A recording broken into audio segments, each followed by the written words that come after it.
Okay, this is the painting we're going to try. We're going to do just a close-up of a fuel pressure gauge on a Cat 955. It was an old abandoned bulldozer that I took several pictures of, just close-ups of just all the steel and rusted metal and all the parts that make up the bulldozer. I'm going to do this one. The picture is in the upper right-hand corner, and then I also want to just go ahead and trace it over, and I have it drawn out now on a piece of vellum paper, and I'm trying vellum. I'll put the demo up now of transfers from digital to traditional, and then what I'm going to do is draw things out on the computer and then print them over. Now I was able to just do this one just the way it is. It's just a smaller sheet of vellum paper, so I didn't need to section it off in Affinity Photo 2. So I'm going to go with this one just the way it is. But I like to do this first only because I'll make all my eraser mistakes and everything on the vellum or tracing paper, and then this way when I transfer it over to the board, I have a board that's a 14 by 16. It's kind of square-ish, but the reason why is this is only an 8 by 10, but I'll put it on the board with my guidelines of where my 3-inch mat is going to overlap. And then this way I'll use the cold press number 114 illustration board just for the back mount of the picture also. And then I'll even probably put a piece behind that also just to protect it. But now what I want to do is just show the difference. This cold press illustration board is much closer to hot press arches than it is to cold press. I could get some really fine detail with this kind of a surface, but it still has a little bit of a tooth to it that works really well with watercolors. I'm going to go ahead and trace this out, and we're going to get started. While tracing it out, I'm trying to keep my right hand from resting on the graphite paper. I could get some serious smudges on my work surface if I do that. Trying to trace it out, I move the graphite paper as I draw and or trace. Okay, that's it. I got it somewhat traced out, and I'm just using regular graphite paper, and I'm going to take it off now. We'll put it aside, and then I'm going to go ahead and take this off and see what I got. I'll have to probably just darken up the lines a little bit and then clean it up with my electric eraser. What that'll do is just give me nice clean small areas that's pretty tough to do by hand. And you can see it's pretty light, but what I'll have to do is just retrace it and then clean it up. And what I want to do is use a piece of paper. I'm going to just lightly go back over the lines. This is a real fine pencil, so it's not going to trace out very well. And I'll also have to carry these to my border lines right here to make sure it will be covered up by the edge of the mat board. I'll go ahead and draw this out and retrace it again, and I'll be ready to paint. While darkening up the lines, my hand is just resting on a typical piece of notebook paper. This will prevent me from smudging off the very light value pencil that I use to trace from the vellum paper. Once I start putting more pencil down, I have to be careful not to smudge that also, because that could contaminate my yellows and quinacridone golds. Okay, I got it somewhat drawn out. Now what I'm going to do is clean it up. I'm going to use my paper and then also my electric eraser. And I have to draw this out yet, but I'm going to clean it up first, just so I could get some of this pencil out of here. And then I have to use a paper the whole time I'm painting this.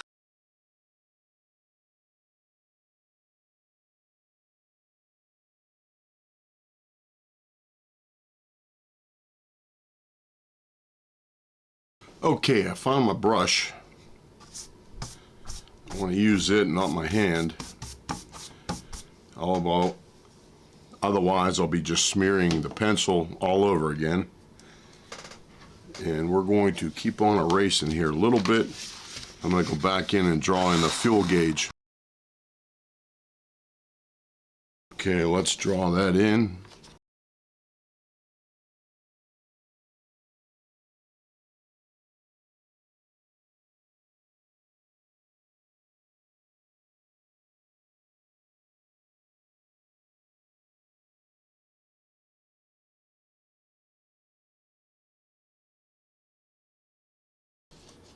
Okay, clean it up one last time and that's it.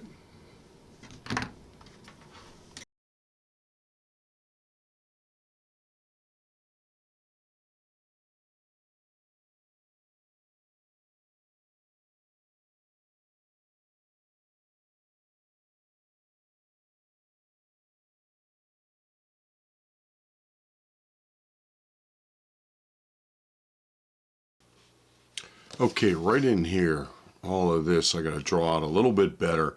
I want to create all my edges and different values as best as I can, because once I start painting, right in here, this cap is probably cast aluminum, and I like to know what I'm painting.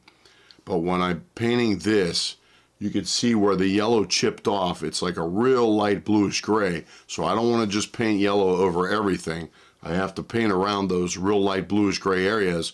Otherwise, if I try and take blues and browns over my yellow, I might start to get a greenish optical mix.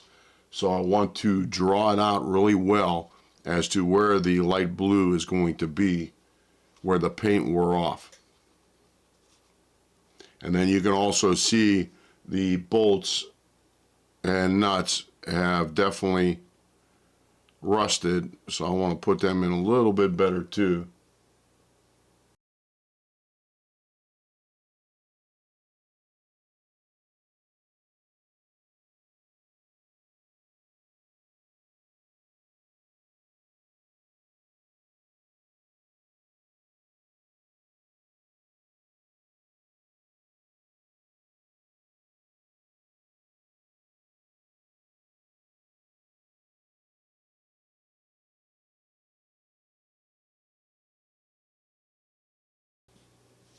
Okay, I think I'm ready to finally start painting. I got the little tidbit spots taken care of. All the rest is going to be rust on all the other metal, and that will be burnt siennas, raw umbers, and maybe a little bit of blue just to tone them down, but they will be darker than the yellows, so I won't have to worry about those areas. Again, I'm going to do this in a transparent watercolor way, so I'm just going to again work from light to dark, and that's it. Now I'm working from a photograph. That is how I got into photography, to have my own references to paint from. I want my references as sharp as possible because I want to be able to paint as much detail as I can of whatever the photograph will hold. Now it's interesting that I've had some comments even say, well, why are you painting just like the photograph? It's not. It'll be my own twist. But more importantly, this will be a transparent watercolor. And unfortunately, to this day, I cannot enter a photograph in a watercolor show. So with that in mind, that is why I choose to paint how I do. Let's go ahead and get this started. Okay, what I did, you can notice that the pencil line just lightened up just a little bit.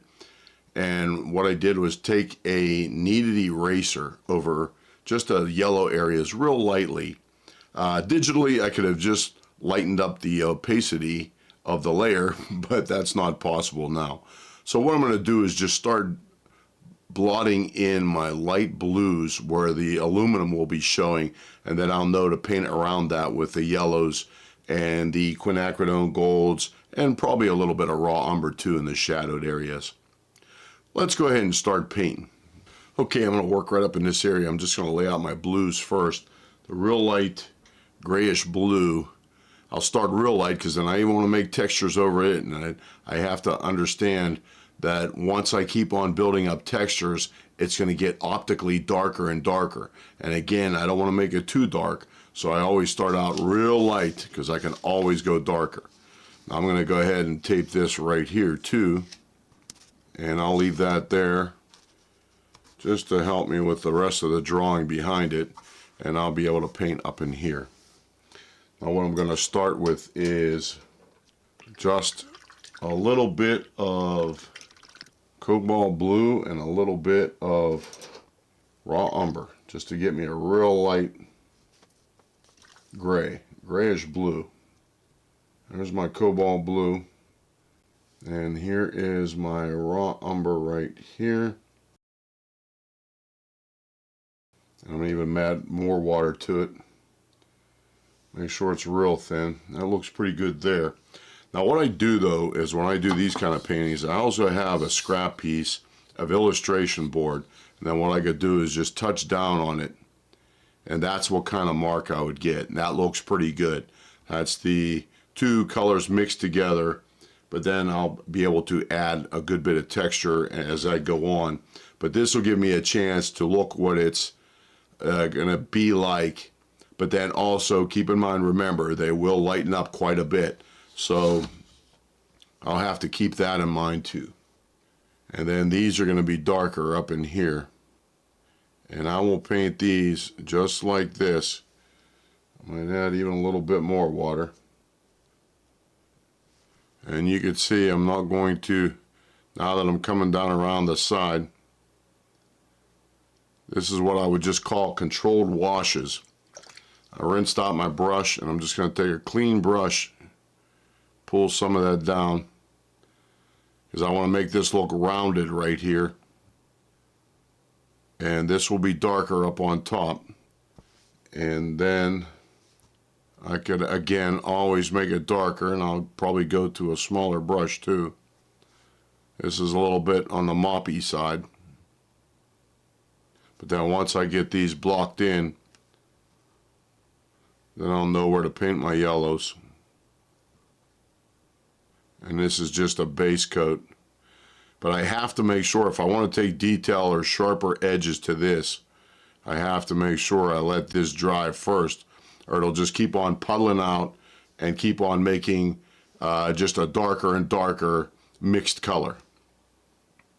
And that is not what I would want if I want hard edges. And this illustration board is what I would consider a little bit less forgiving than watercolor paper. And then after I'm done, once it's completely dry, got to be really dry, I can even go back in and lift out some of those pencil lines if they're still too noticeable.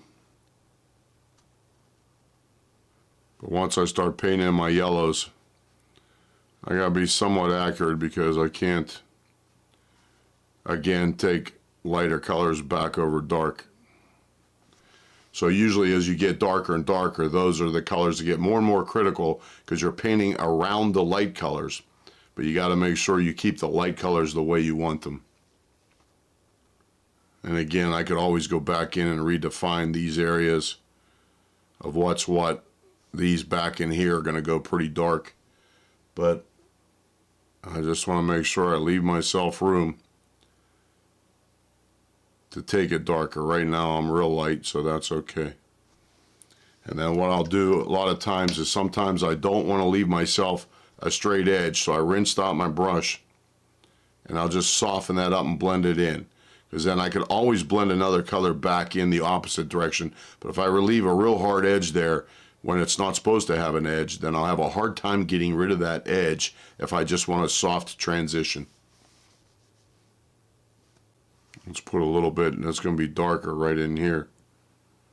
But I'm painting these in as I go. I usually have this drawn out pretty good, but I think we'll be okay. Because even the yellow paint is pretty dirty and greasy where I'm painting at now. But as you can see, we'll go into speed painting, because I got a long way to go with this painting.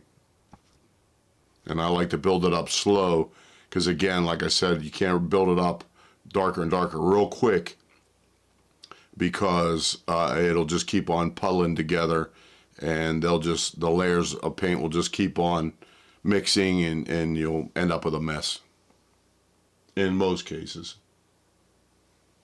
Every now and then you get lucky. That's about it. This is going to be all dark browns, yellows, like the numbers and letters. That's it. We'll leave that dry because I don't want my yellows to bleed into that. This is not going to be a loose, splashy watercolor type. This is where all of my edges are going to be sharp if I need sharp edges. So I'll let that dry, and then we will come back into it with the yellows and golds. Okay, we're back. Now that's dry. Now, I should have mentioned, when I say I'll let that dry, I hit it with a hair dryer, and within a few minutes it's dry enough to work with. So what I'll do now is start taking my yellows and golds back over these different areas just to start defining the top of that fuel gauge. Let's see, we could start with, we'll go with these values of yellow. This is just the Winsor lemon yellow. I'll mix up some of that. There will be pretty much nothing that bright on this particular painting. This is Aquarelle. It's a little bit deeper yellow, but it mixes well with blues. And then we'll go with the quinacridone gold, which is a real nice snappy color. That it will work well with the yellow paint. And then you can see what the raw umber is going to do too. We'll mix all those up a little bit. And I will start with this right here. And then what I'm going to end up doing is painting in some real fine dark lines where some of the paint chips are. And what that'll do is give the paint the illusion that it's peeling off if there's a shadow under it. And again, quite a bit of this has to go a good bit darker, especially up on top. The nut and bolt's going to be pretty dark, so it's not real critical. It'll be able to cover up this yellow. This line right here I'm doing right now is not real critical because everything behind it is real dark, and I'd be able to sharpen up that edge with that paint. But we'll be careful just to be sure. Now it's just like a coloring book. If I get some texture here and there, that's okay, because this is going to have a lot of texture in it. Now if I start painting over that, I want to feather that in. I'll just take my brush, clean it off, squeeze it between my fingers, and just dust it out. And then that'll give me a nice even coat of yellow to start with.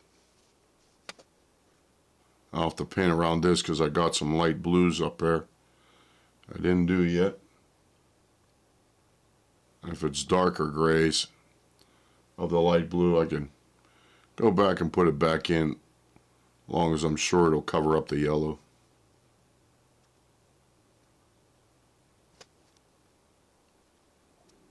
A lot of those areas are going to go darker. Have a good bit of texture by the time it's done.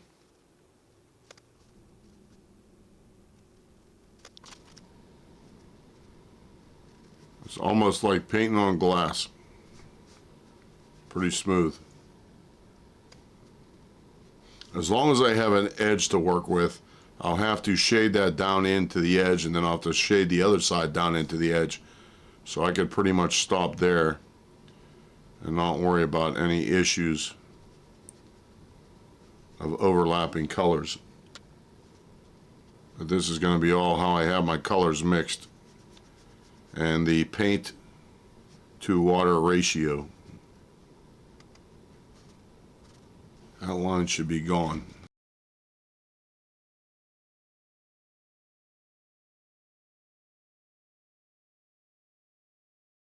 This down in here has to go quite a bit darker, but I will paint around that line.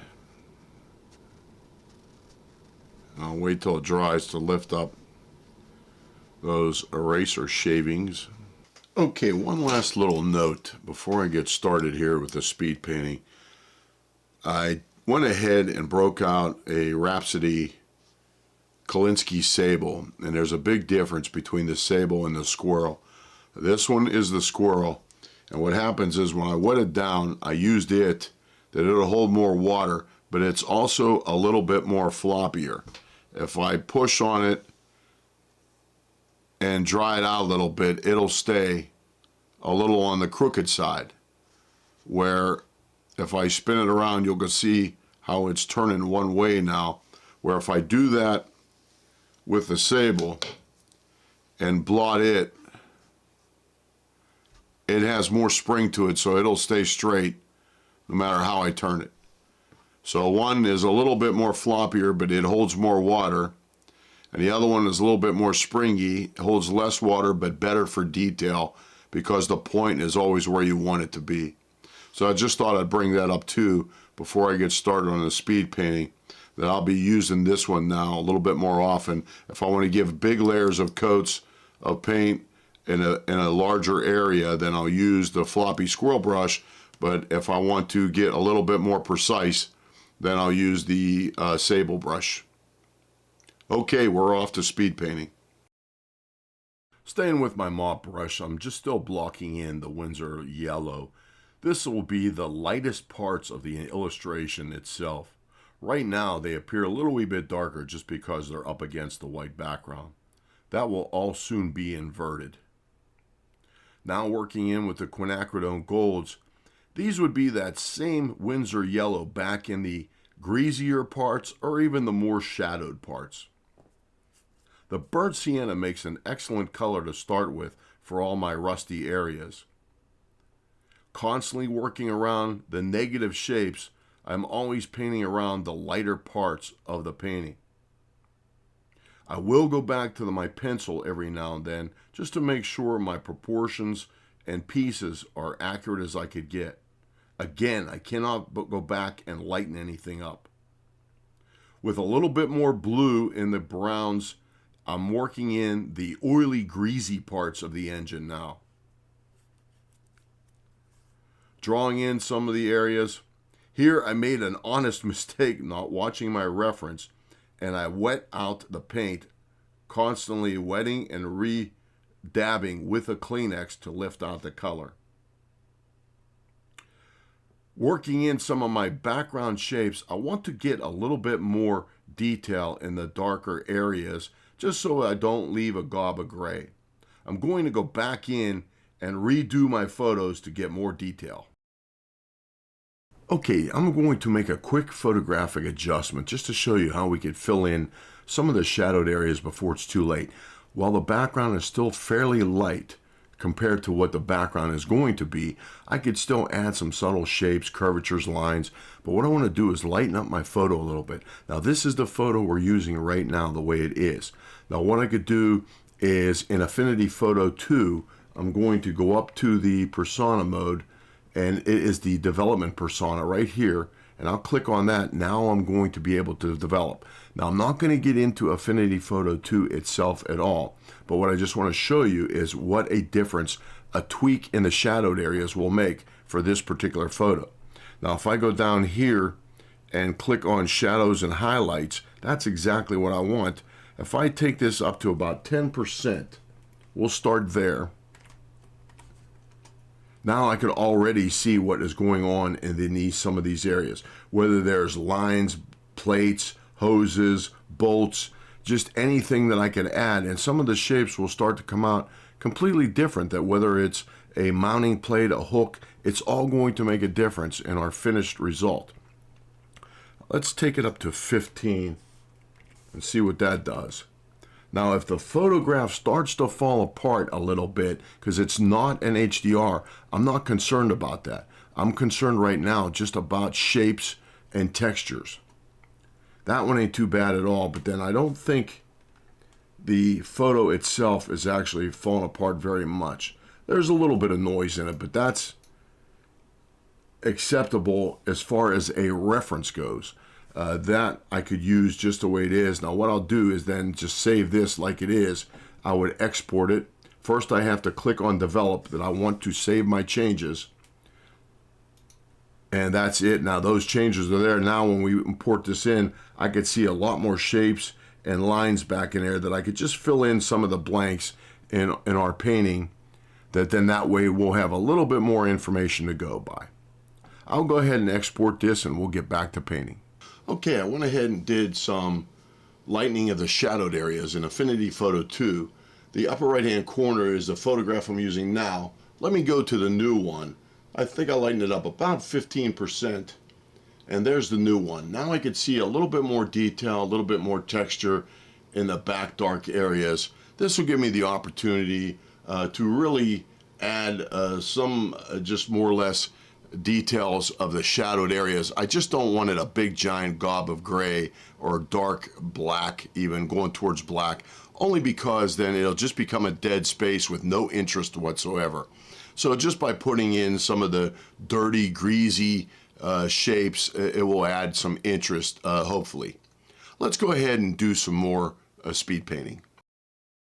As long as I'm with the early stages of the painting, it gives me the opportunity to adjust my pencil lines as I go, or even more importantly, to refine my shapes as I need to. I can also further pencil in just various points of interest that I may want to refer back to when I'm starting to paint in the darker colors. This just gives me a reference point of where to paint what, instead of trying to paint it all out just with color. If I draw in an exact pencil line first, then I'll know where to go and I'll be more or less filling in the blanks, so to speak. I bounce around frequently within the painting. This gives me the opportunity to allow some of the layers to dry. If I put wet blue into wet yellow, that will give me a completely different effect than putting a wet blue on top of a completely dry yellow. I could build up layers that way. I may have an optical green, but mixing colors over and over and over will usually just leave me with a mess if I don't leave each layer dry long enough.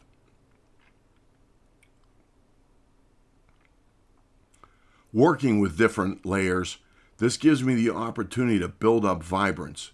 This is something that just can't be done with digital. When mixing colors, no matter what layers I put over what in digital, all of them will be the sum of one color pixel. This is not the case in traditional painting. You could tell what layers are built up.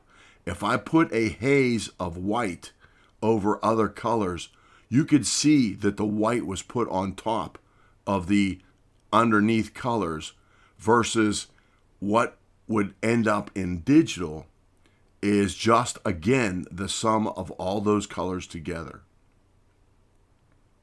Especially when it comes to acrylics or oils, where there usually is more of a thickness to each layer, you could really see layering come alive in a traditional painting.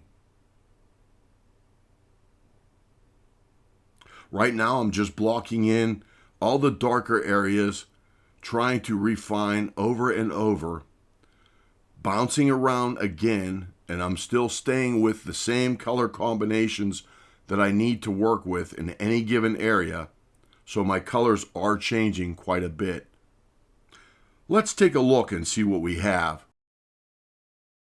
Okay, let's do a quick update here. Just the top in here has to go a good bit darker. These all have to go darker, and then this will indirectly lighten up this area. I have to make this dark, finish this up with a real deep burnt siennas and French ultramarine blues. And then I have to remember that this in here is my brown matter and French ultramarine blue. That's keeping the dirty, greasy area pretty much like a little bit more of a purplish value, and that is because of my new palette setup over here. I have to make sure that I'm going to be pulling paints from different areas of what I'm used to from working on this painting. And then I have to finish up some of the details, the bolts, sharpen up these letters. I have to finish them. These are just penciled in. And so I got a good bit to go here just to finish this off and then finish that. And then again, once I'm done, I'm going to spot this out and take out that cut that was probably an accidental bump by a razor blade or something, and it made that line, that score in the paper, and that's what could happen with traditional. I can't touch that out like I could digital, so I will have to do that by hand, real fine dots, and I'll slowly lift out that dark color. Let's get back to work. One important point I should mention about this painting is it's only 8 by 10. Now, since it's traditional, I'm obviously working on original size, and I can't enlarge it or shrink it down as I work on it, such as a digital. But this is important to note because as I was doing the editing of all the clips to make this video, I'm viewing this actual painting at about 150% on my 24-inch monitor. This changes the dynamics of the painting quite a bit. When I look at the original versus a 150% version of it, it changes a lot. All the amount of detail I'm putting into it will start to fall apart when I enlarge it that much. Just like my art instructors used to say when I was at the Art Institute of Pittsburgh, that if you want your 18 by 24 painting to look great, stand about 20 feet away from it and it will look great. Now, we got all a chuckle out of that, but that was a point to be made too, that if you start to shrink your painting down, it will start to tighten up. You'll only see contrast and values and shapes, and it will take on a completely different appearance as to what it would look like in original size. That also works in reverse. If I take an 11 by 14 of a rabbit that would be nearly life size, then I will be making that fur at a specific thickness to match the proportions of the rabbit. But if I take that painting and enlarge it many times, so will the size of my fur. This is why I would always prefer to work in actual size, digital or traditional. Okay, the next thing I'm going to do is take this line out. I'm using a very small brush for a couple of different reasons. One is I want to make my dots as tiny as I could get them. Now, I'm going to go ahead and take this out. I might still do a little wee bit of work, but while this is drying good, I'm going to go ahead and take this out and we'll do this. We'll start it out in real time and then I'm going to just finish it up also in just speed.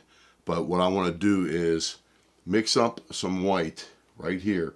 Now this is just designer's gouache, Winsor Newton. And I want to make this as thin as I can because I'm going to just dot it just a little wee bit at a time.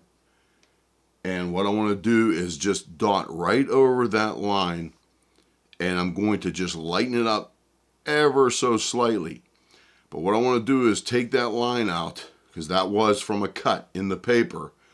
But what I'm also going to do is use gouache this time so it's not permanent. The white I put on over here and other places, especially up here, is a glazing of white that I may not be done with that yet, but that was gesso.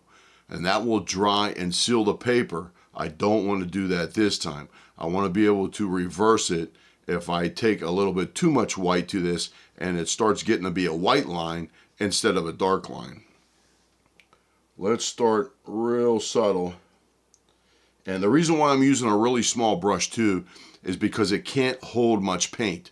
And for that reason, I can't dump out a big splotch and then have a mess. I'm just going to start dotting just the line itself. And they will darken up a little bit once I actually leave them dry with water in it. It'll stay a little bit more white than it really is. But this is how I had to retouch actual photographs before the digital days. And you can see it soaking down into the paper too. And that line will disappear. But because it's gouache, it won't be too bad as far as being permanent. And again, all I'm doing is just taking pure white straight to the line, and it will lighten up.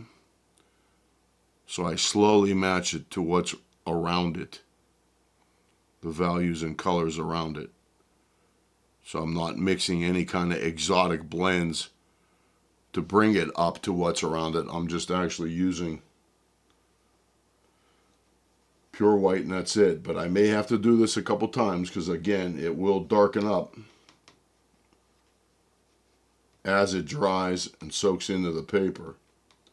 Because this is a little wee bit different than photographic paper. Photographic paper is waterproof and it'll sit up on top and stay the value you put it down, where this is going to soak into the paper and darken up. But that's okay if this means salvaging all the work I have in it and getting rid of that line that I would not want. Then that's not too bad to still be able to do it instead of scrapping the entire piece after I had it pretty well underway and then found the cut in the paper.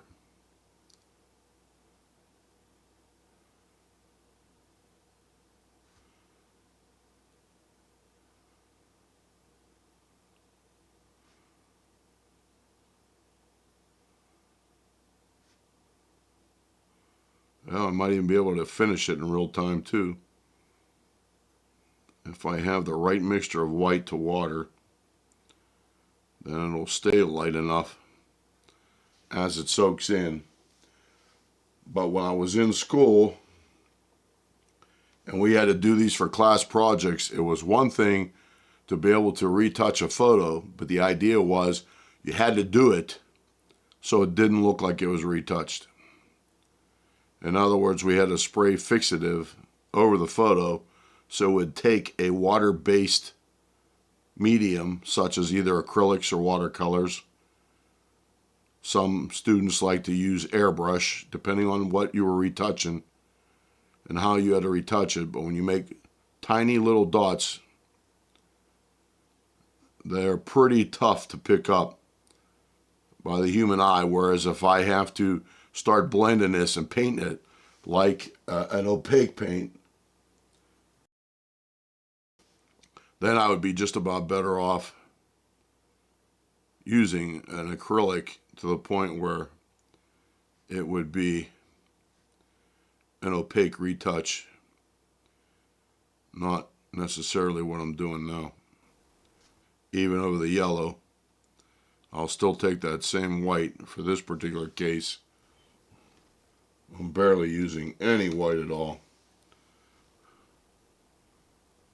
If this was digital, I got several retouch photographs up. It wouldn't have taken long at all. Okay, that doesn't look too bad.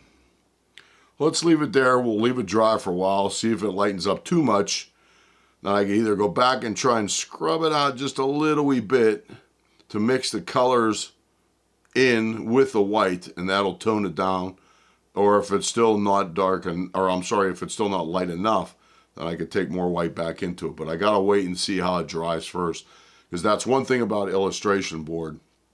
As I'm working, and if I start putting down too much water, it starts to lift up the colors, and then it changes things to the point where it dries and everything settles back down and hardens to the paper.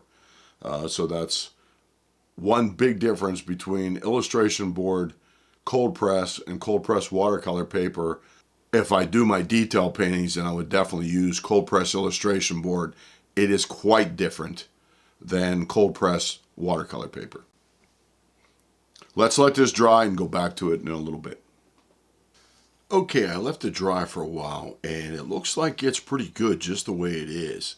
There is mottled colors in here, and what I see right now is just a very difficult time to pull up that line. Now, this is a little wee bit of it down here, but remember, my mat board is going to probably come up to literally about there, so it's going to completely cover this over. I could try and still take that out, but I'll probably just leave it go. What I'm going to do now is just one last short little speed painting just to clean everything up, clean up some of the edges. Now, if it needs to have a rough edge or a piled up dirt that makes it uneven, then that's the way I would want it. But some of the other edges could be maybe cleaned up just a little bit, or some of the details here and there. I may put a little wee bit of blue, maybe even a cobalt blue in this right here in the white, and that is the cracked glass that you could see on the photograph that it is reflecting up. And if I put a little blue in there, it'll make it look like it's reflecting the blue sky, which might help with the cracked glass. This looks pretty well taken care of as far as the line goes. I'll show you a before and after right now. The side-by-side comparison that you see is at 250%. That's equivalent to a 20 by 25. Big difference. And so we will just move on. One last quick speed painting, and we'll wrap this one up. In many of the demos, I try to give all kinds of variations to do the same thing. This is one of the few demos that I did a painting normally the way I would do it. This is followed up by the detail that I'm looking for at the very end of the painting. I'll also set it aside and study it and see if anything troubles me or if I could still pull out some detail here and there as time goes on. I'm not on a time frame for these pieces. They are for myself and for galleries and competition. However, this is the time where I can overwork it and create a catastrophe. Let's take a final look. Okay, we could call this one done for this particular demo. I put the white paper around it just to frame it off to make it look like it would be with a typical white mat on it. The sides will still converge a little bit because I have the camera at a slight angle. If I didn't do that, you'd be seeing the back of my head more than the painting. But now also, one thing I definitely want to show you, and that is this. That word fuel, actual size is all four letters take up about 5/16 of an inch for all four letters. My point is, again, if I would take this 8 by 10 and enlarge it artificially, these letters will start to fall apart and look sloppy. Nobody would know that they were painted at such a small size and then enlarged. That's why I would prefer to just paint actual size and not rely on anything being artificially enlarged. The technology is there without a doubt. This goes all the way back to 1997 when Genuine Fractals first started doing that as an add-on to some programs. However, you have to make sure that your painting can handle an enlargement of a certain percentage. Otherwise, it may start to fall apart. It will look quite different than your original. It's the same thing in reverse of taking a very big painting and shrinking it down. What it's going to start doing is start looking more photographic. It's going to tighten up with detail and texture. And for that reason, I do know some artists that create their originals bigger than their numbered limited edition prints.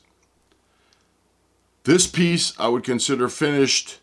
I would also put it aside just to look over it here and there. I may make some changes. This needs to go darker a little bit just to make it look like it's going around back into the shadows. The greens I might tone down just a little bit. That's the one point where you can look through the whole entire engine and bulldozer itself to see the other side, which is just meant to be a little bit of foliage. And then some of the other places I might look at and just decide if I could pull a little wee bit more details here and there, because this is kind of like the frosting on a cake now, just to get it to the point where you could say, yeah, you had enough, and then I sign it, and that's it. Even if I see something after that, I would prefer to just quit, because sometimes you never know when to quit, and just put it aside and consider it done and move on to another one. I did make a mistake here. This line right here is actually supposed to be over here, and this nut or bolt should be the entire left of that line. Now I could still probably make this dark enough and feather this in to move my line over, but because this painting is just for me and not a client or a technical representation of this bulldozer, then I'm not too concerned about that one particular shape. Hopefully you picked up something out of this. I'm going to be doing more of these types of paintings, not necessarily mechanical, but also wildlife, plants, and what have you. That's what I do the most. But then also we'll be doing some detailed acrylics. That's where it's great that you could go back over with lighter colors and do all the opaque retouching, so to speak, or overlays that you want. And then also, of course, digital. But with some of the competitions, unfortunately, there's nothing I could do with a digital painting. It has to be a traditional, framed with white, matte, and a black frame, and then that's it. So, until I see you the next time out in the field or back at the studio, hopefully you got something out of this demo.